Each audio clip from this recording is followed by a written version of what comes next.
Te comprende la situación, amigo. Cuéntanos cómo inicia la cevichería, la comida, todo. Todo nace en un puestito de carretilla. Ajá. Hace más de 40 años. Es ahí donde empezó mi papá. Yo vine solo. Solo. Una carreta de madera. Ajá. Puras conchas era usted.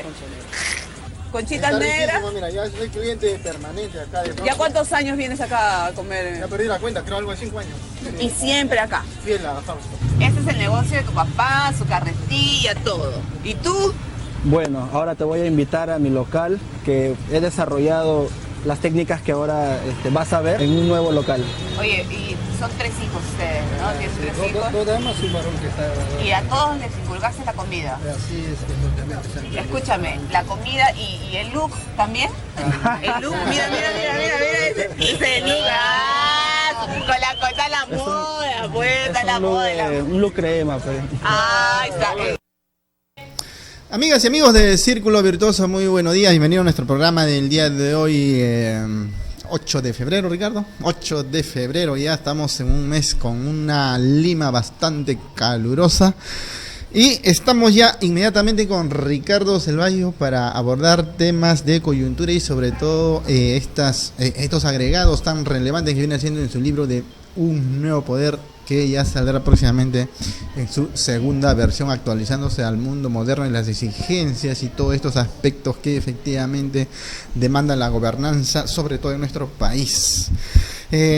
Luego, posteriormente, hablaremos también el tema de esta demanda ante el CIADI, que ha sido demandado, por cierto, el Estado peruano, por eso lo haremos posteriormente, porque también tenemos una invitada que hablará del tema de estas exigencias ante la Administración Tributaria de las declaraciones juradas de impuesto a la renta. Vamos brevemente, directo, mejor vamos con Ricardo Selvallo para abordar este tema de los aspectos tan relevantes. Ricardo, ¿cómo estás? ¿Qué tal? Muy buenos días, gracias por estar nuevamente. Buen día a todos los televidentes que nos siguen fielmente cada sábado. ¿Sorprendido, Ricardo, o ya lo veías venir esta demanda ante el CIADI por parte de esta constructora brasileña Odebrecht?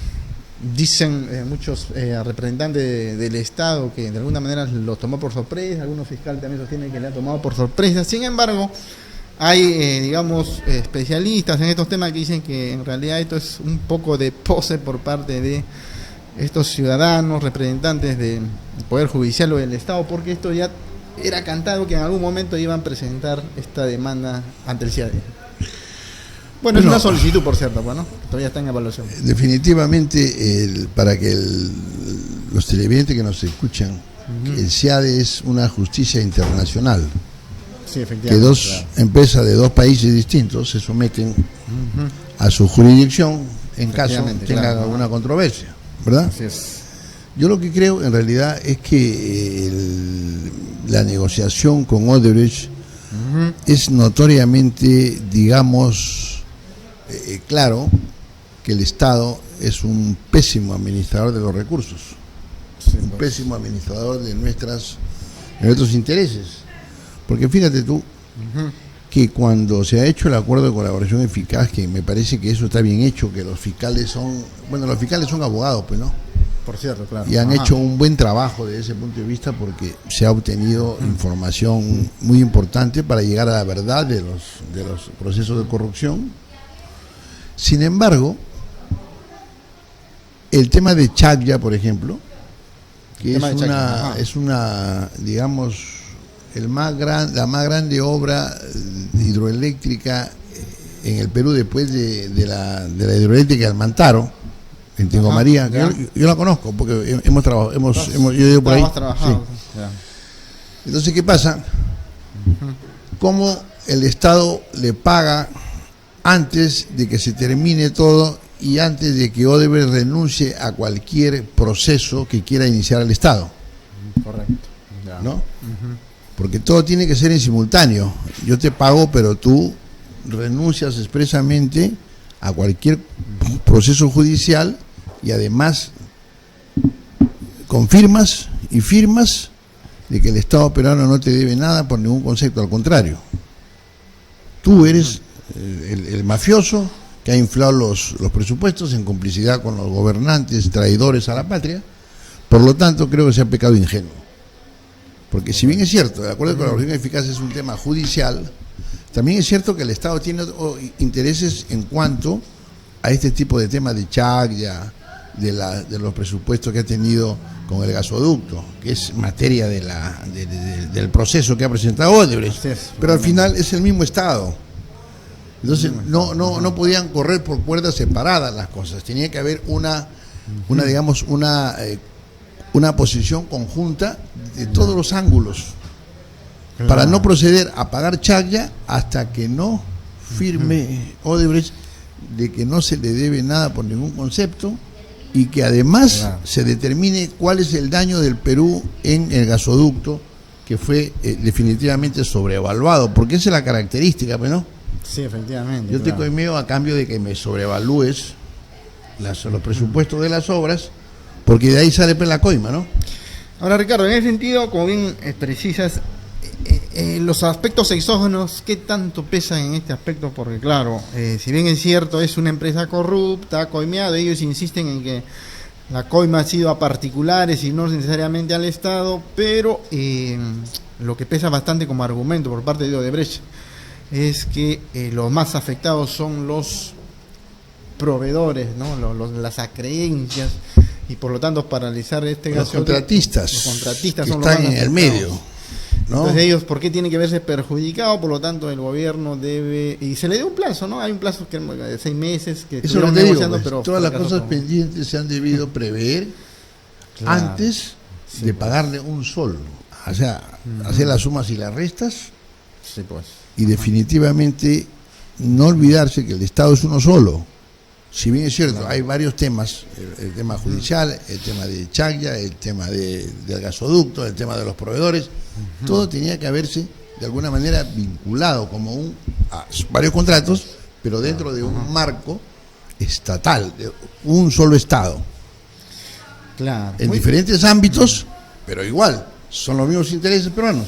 Efectivamente. Ahora, en cuanto, en todo caso, a lo que atañe a esta, digamos, alternativa que prospere, porque en todo caso, tu opinión, Ricardo, como avisoras, siendo un poco futurólogo, futurista en ese sentido, ¿consideras que ese planteamiento que le ha mandado al Estado mediante una misiva, una carta al gobierno peruano, por cierto, de que ellos están dispuestos a suspender esta solicitud ante el CIADI para que vía arbitraje se vea su caso? ¿Es viable que esto prospere en el sentido de que quede ahí nomás y no se vayan al arbitraje, o es que estos pretenden ir hasta el final? Porque ahí tendrán que evaluar escenarios de estrategias jurídicas también, ¿no?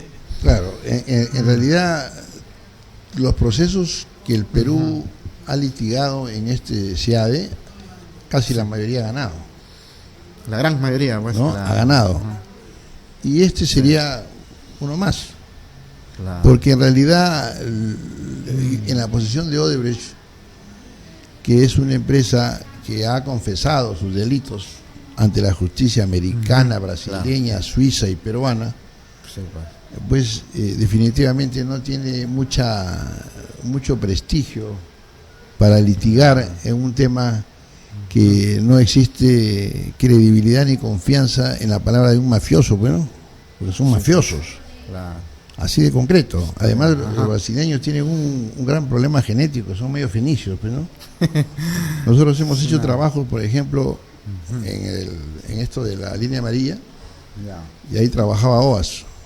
Correcto. Una vez que yo llegué, como yo veo la finanza, yo fui a ver una factura, porque nosotros trabajamos en el tema esto del agua, pues, por el río Rímac, y había una cola de proveedores afuera protestando porque ya los estaban mintiendo varias semanas y no les pagaban. Claro, nosotros tuvimos que irnos, paramos y nos fuimos. No ponemos una piedra más mientras no. O sea, esa es un poco la característica, no del pueblo brasileño, sino de estas empresas que lamentablemente vinieron al Perú con el propósito de enriquecerse, aprovechando la inmoralidad de nuestros gobernantes, ¿no? Sí, pues, efectivamente. Ahora, lo extraño y que muchos ciudadanos no logran entender, Ricardo, es que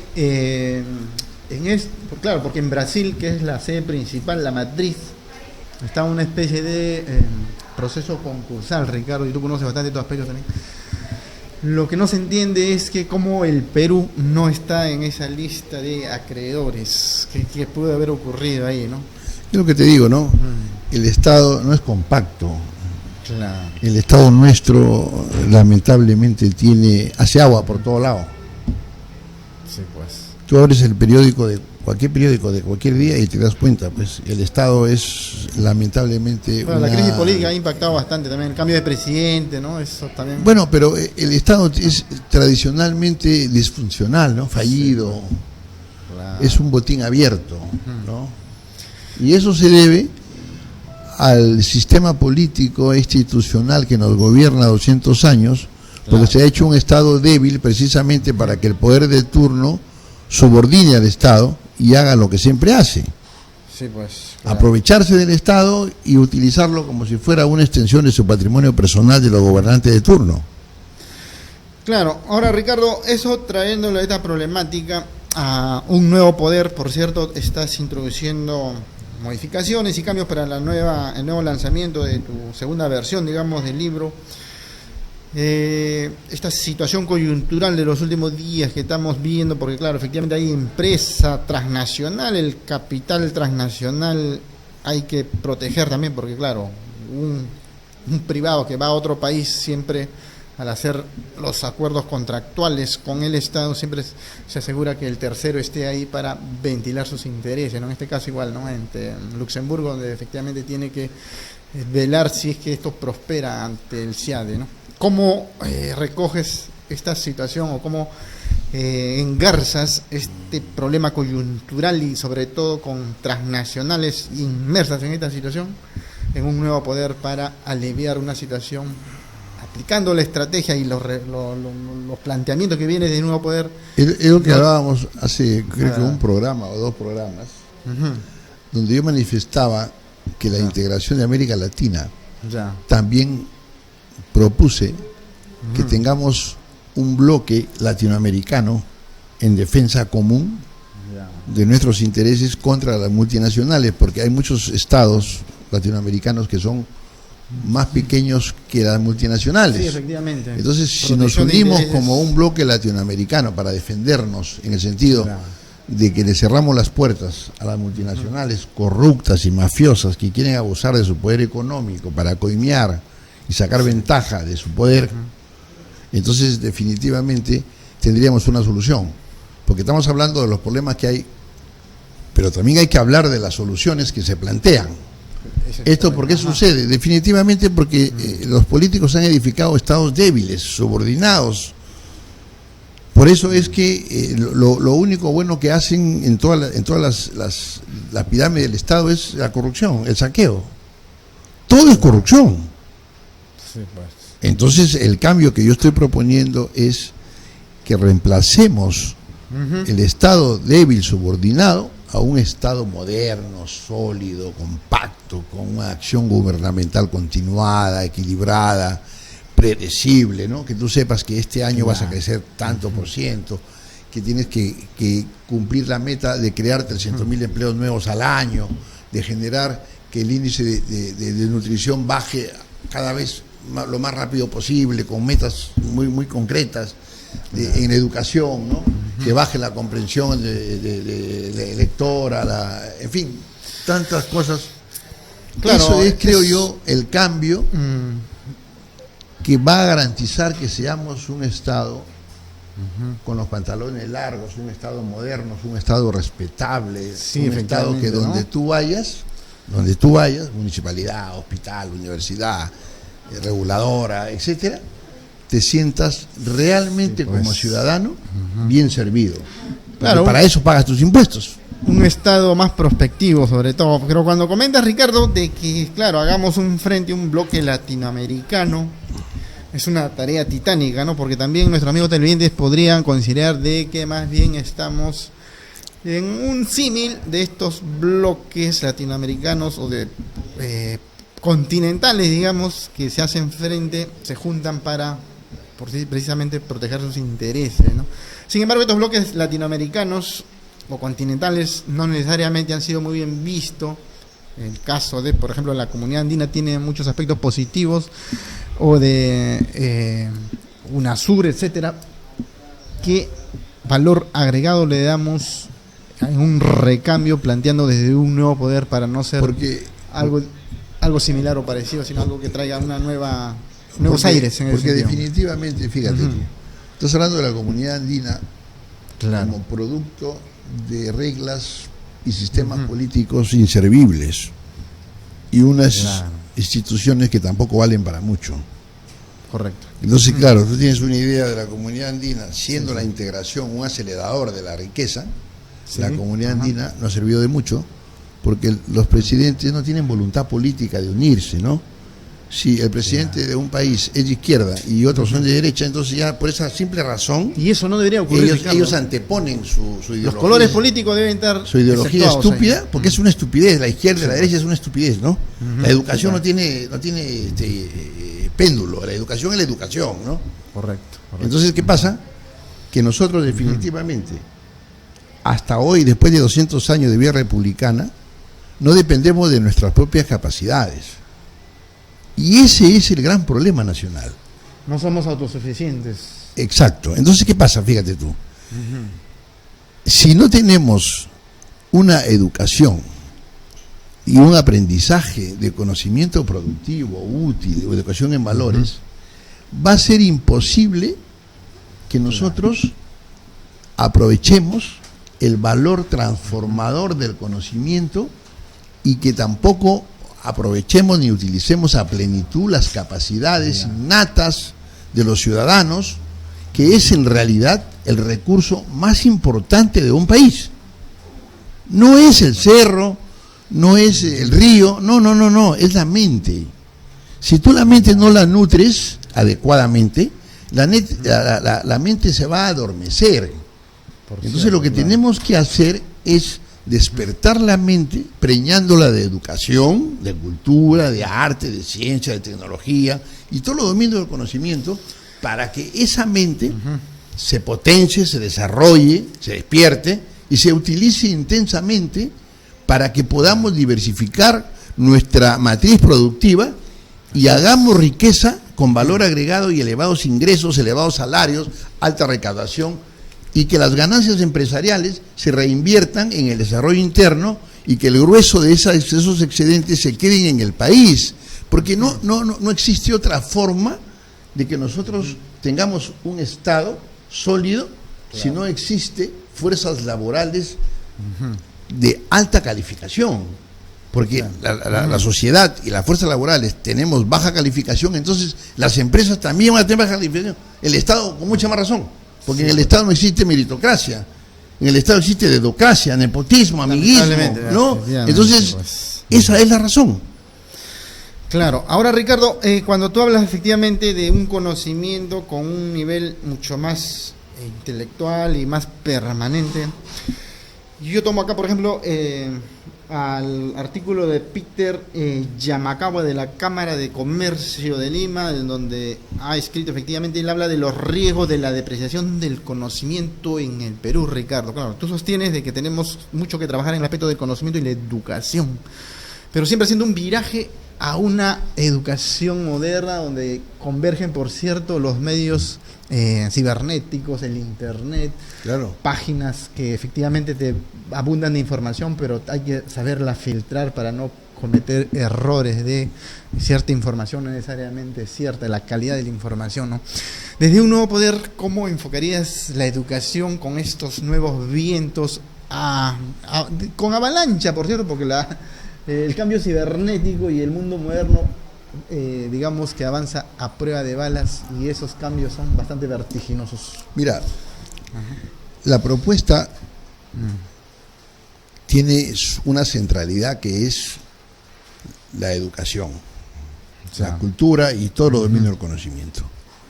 Y el motor que va a activar una educación integral de calidad y va a asignar una elevada inversión en el ser humano, definitivamente va a estar guiada por un pacto por la educación, que es tarea de todos. Pacto por la educación, ¿no? Que es parte de la estrategia de acumulación aprobada por los actores legítimos del país.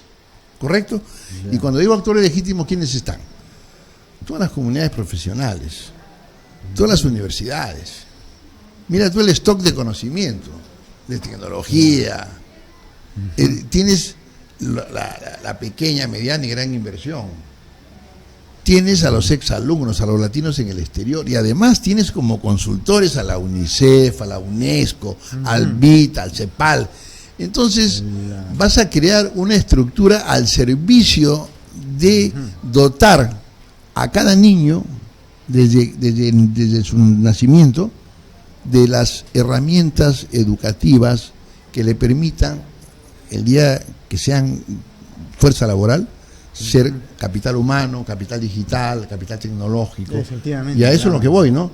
Hay que hacer una revolución educativa, tecnológica, moral en cada mente, en cada hogar. Ese es el tema. Y esa revolución, Ricardo, tendría que ir engarzada también a cómo crear un programa de, no sé si es convencer al privado, a los profesionales, porque estos grandes profesionales, los más competitivos, los más listos, con aquilatada experiencia y conocimiento, pues, que tienen, pues, bastante arraigo a nivel internacional en los países en avanzada, pero en el Perú hemos perdido, como tú bien dices, esos mejores intelectuales, ¿no? Traerlo a la gobernanza nos va a costar mucho, Ricardo. No, Ellos se resisten un poco a entrar al gobierno. porque, por ejemplo, yo te decía la vez pasada, Claro. porque ellos no van a vivir de la política, van a venir el tiempo que sea necesario a sus reuniones en su institución, y si son elegidos delegados en el Parlamento van a estar una vez a la semana, un par de horas, y después van a delegar a la gestión propiamente dicha, que son los ministros, los altos funcionarios, porque sin una visión de futuro compartida por las mentes y por los actores legítimos, entonces todo esto se facilita.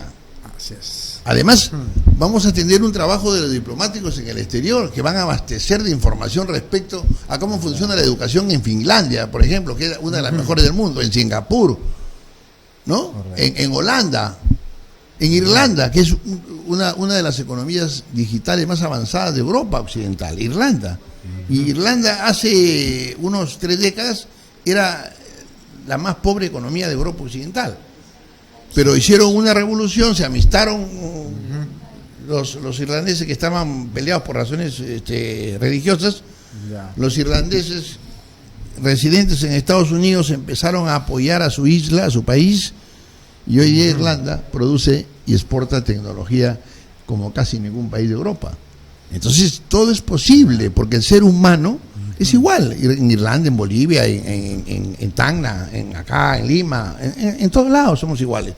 Si nos nutren de educación, entonces somos potencialmente personas ricas, desarrolladas, avanzadas, progresistas, con valores. Y eso, claro, eso no es de un día para otro, eso no se decreta en la Constitución, que lo que escribas ahí, no, eso es un tema de largo plazo, cuando los niños estén muy bien formados y cuando lleguen a ser adultos, en mayoría, vamos a empezar a tener sociedades con alta calificación que vamos a instalar una capacidad estructural de incrementar la productividad y la creatividad, que es la savia de la riqueza. Y acá tenemos baja productividad porque la educación es de muy mala calidad. Claro, Ricardo. Ahora, a nivel macro, viendo ya esta amenaza mundial a nuestro ecosistema, y los países poderosos de alguna manera han creado una tendencia por ahí que ha sido replicada por ciertos grupos que también se han alineado a esa tendencia, es que la Amazonía, nuestra querida selva, le pertenece a estos poderosos, ¿no? Y hay que, efectivamente, el Perú en esa parte se ha trabajado con mucho entusiasmo para evitar de que exista esa tendencia, efectivamente, de creer que la selva le pertenece a todo el mundo y no al Perú, ¿no? Desde uno va a poder, ¿cómo enfocas la protección de nuestro medio ambiente, la protección a nuestro ecosistema amenazada por múltiples factores, pero también la tala, etcétera, aspectos similares que lamentablemente vemos que sigue deteriorándose nuestra selva peruana en Iquitos, Amazonas, etcétera? Definitivamente, si tú ves en mi propuesta regional, porque tengo propuestas nacionales a escala regional, Yo estoy proponiendo la integración de América Latina. A veces la integración suena un poco de temor, ¿no? ¿Cómo quitamos ese temor? No, pues claro, si tú piensas en Chávez, en Menem, claro, por supuesto, eso es muy imposible porque ellos no entran a gobernar para producir bienestar a los ciudadanos, no. Claro. Ellos entran por otra razón. Entonces una que ya integración, sabemos, ¿no? Yo estoy invitando auténtica integración, digamos. a las personas que Ya. me escuchan, Ya. que proyectemos Ya. un continente unido, al margen de quién sea presidente, porque la sociedad manda. Y lo que yo estoy proponiendo es que esa realidad se plasme en esta propuesta política e institucional donde el pueblo soberano manda, porque los impuestos que financian al Estado los pagamos todos, entonces el que paga manda. Además, el soberano legítimo de un país es ese, y lo que yo digo es pongamos las cosas en su lugar. Entonces, una de las estrategias que se van a aprobar de manera compartida entre los actores legítimos de un país es la unidad y la integración latinoamericana. Correcto. Específicamente, aterricemos en la defensa de la Amazonía, que es parte de 8 países. 8 países. Especialmente Brasil, que tiene la mayor parte de la Amazonía dentro de sus fronteras. Gigante, Entonces, gigante Brasil. unámonos y hagamos una organización que permita gestionar la Amazonía de la mejor manera. Muy bien. ¿No? Ricardo, se nos agotó el tiempo. Tus palabras finales, porque ya está ingresando Giovanna Moreno para hablar temas de cumplimientos ante la administración tributaria. A ver, tu despedida, Ricardo. Bueno, simplemente para decirles de que el país con un nuevo parlamento no va a cambiar mucho, vamos a seguir más o menos igual, y que lo único que va a modificar nuestra futura historia es un cambio de paradigma en el poder y en las reglas políticas, porque estas gobiernan la educación, la salud y todos los procesos de vida de nuestros países. Bien, Ricardo, muchísimas gracias. Amigas y amigos, brevísima pausa y continuamos con Giovanna Moreno para hablar temas de cumplimientos de la administración tributaria, SUNAT, y sobre todo la declaración jurada. Hay ciertos tips que Giovanna Moreno nos va a dar, pautas muy importantes. Pausa y continuamos. Yo aprovecho.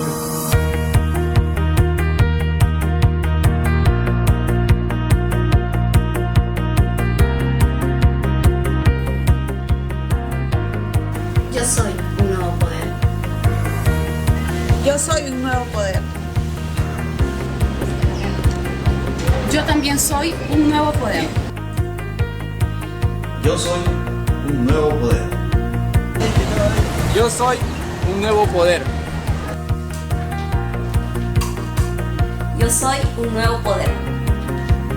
Yo soy un nuevo poder. Yo soy un nuevo poder. Nosotros los jubilados también tenemos asiento en un nuevo poder. Nosotros también tenemos representación en un nuevo poder. Nosotras también somos un nuevo poder.